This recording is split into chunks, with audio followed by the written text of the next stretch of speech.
साथियों, आज हम वाल्मीकि रामायण के बालकांड के 56वें सर्ग की कथा सुनेंगे। इस सर्ग में कथा आती है कि जब विश्वामित्र जी सभी दिव्यास्त्र लेकर वशिष्ठ जी के आश्रम पर आक्रमण करने लगे, उस समय वशिष्ठ जी केवल एक डंडा लेकर विश्वामित्र जी के सामने खड़े हो गए और उन्हें चुनौती दी कि तुम अपने सारे दिव्यास्त्रों का प्रयोग कर लो, मैं इसी एक डंडे से सभी दिव्यास्त्रों को शांत कर दूंगा। उसके बाद विश्वामित्र जी ने सभी दिव्यास्त्र यहाँ तक कि ब्रह्मास्त्र तक भी प्रयोग कर लिया, लेकिन किसी भी चीज़ का कोई असर नहीं हुआ। सभी चीज़ें उस डंडे से टकराकर शांत हो गई।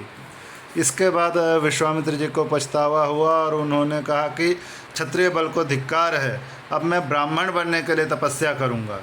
तो चलिए अब 56वें सर्ग की कथा सुनते हैं।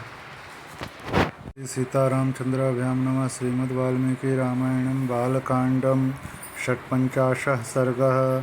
विश्वामित्र द्वारा वशिष्ठ जी पर नाना प्रकार के दिव्यास्त्रों का प्रयोग और वशिष्ठ द्वारा ब्रह्मदंड से ही उनका शमन एवं विश्वामित्र का ब्राह्मणत्व की प्राप्ति के लिए तप करने का निश्चय। वशिष्ठ जी के ऐसा कहने पर महाबली विश्वामित्र आग्नेयास्त्र लेकर बोले, अरे खड़ा रह, खड़ा रह। उस समय द्वितीय काल दंड के समान ब्रह्मदंड को उठाकर भगवान वशिष्ठ ने क्रोधपूर्वक इस प्रकार कहा, क्षत्रियाधम, ले, यह मैं खड़ा हूँ, तेरे पास जो बल हो उसे दिखा। गाधिपुत्र, आज तेरे अस्त्र शस्त्रों के ज्ञान का घमंड मैं अभी धूल में मिला दूंगा। क्षत्रिय कुल कलंक, कहाँ तेरा छात्र बल और कहाँ महान ब्रह्म बल, मेरे दिव्य ब्रह्म बल को देख ले। गाधिपुत्र विश्वामित्र का वह उत्तम एवं भयंकर आग्नेयास्त्र वशिष्ठ जी के ब्रह्मदंड से उसी प्रकार शांत हो गया जैसे पानी पड़ने से जलती हुई आग का वेग। तब गाधिपुत्र विश्वामित्र ने कुपित होकर वारुण, रौद्र, इंद्र, पाशुपत और ऐशिक नामक अस्त्रों का प्रयोग किया।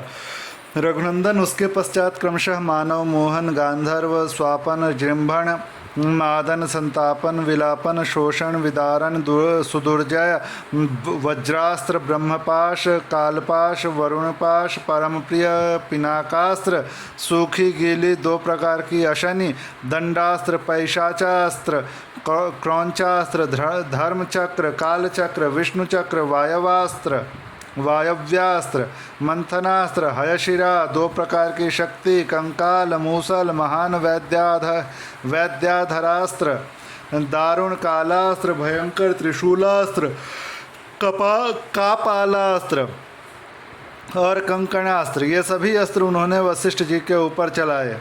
जपने वालों में श्रेष्ठ महर्षि वशिष्ठ पर इतने अस्त्रों का प्रहार वह एक अद्भुत सी घटना थी, परंतु ब्रह्मा के पुत्र वशिष्ठ जी ने उन सभी अस्त्रों को केवल अपने डंडे से ही नष्ट कर दिया।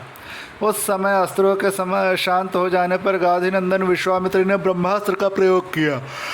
ब्रह्मास्त्र को उद्यत नाग भी दहल गया। ब्रह्मास्त्र को उद्यत देख अग्नि आदि देवता, देवर्षि, गंधर्व और बड़े बड़े नाग भी दहल गए। ब्रह्मास्त्र के ऊपर उठते ही तीनों लोकों के प्राणी थर्रा उठे। राघव, वशिष्ठ जी ने अपने ब्रह्म तेज के प्रभाव से उस महाभयंकर ब्रह्मास्त्र को भी ब्रह्मदंड के द्वारा ही शांत कर दिया। उस ब्रह्मास्त्र को शांत करते समय महात्मा वशिष्ठ का वह रौद्र रूप तीनों लोकों को मोह में डालने वाला और अत्यंत भयंकर जान पड़ता था। महात्मा वशिष्ठ के समस्त रोमकूपों में से किरणों की भांति धूम युक्त आग की लपटें निकलने लगी। वशिष्ठ जी के हाथ में उठा हुआ द्वितीय यमदंड के समान वह ब्रह्मदंड धूम रहित कालाग्नि के समान प्रज्वलित हो रहा था।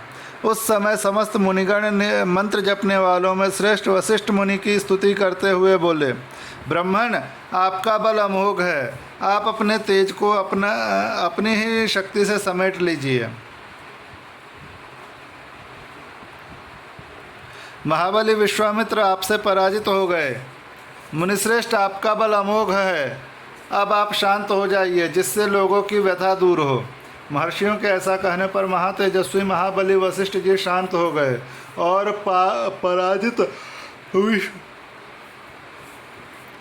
पराजित विश्वामित्र लंबी सांस खींचकर यूँ बोले, क्षत्रिय के बल को धिक्कार है, ब्रह्म तेज से प्राप्त होने वाला बल ही वास्तव में बल है, क्योंकि आज एक ब्रह्मदंड ने मेरे सभी अस्त्र नष्ट कर दिए। इस घटना को प्रत्यक्ष देखकर अब मैं अपने मन और इंद्रियों को निर्मल करके उस महान तप का अनुष्ठान करूंगा जो मेरे लिए ब्राह्मणत्व की प्राप्ति का कारण होगा। इस प्रकार श्री वाल्मीकि निर्मित आर्ष रामायण आदि काव्य के ब्रह्म बालकांड में 56वां सर्ग पूरा हुआ।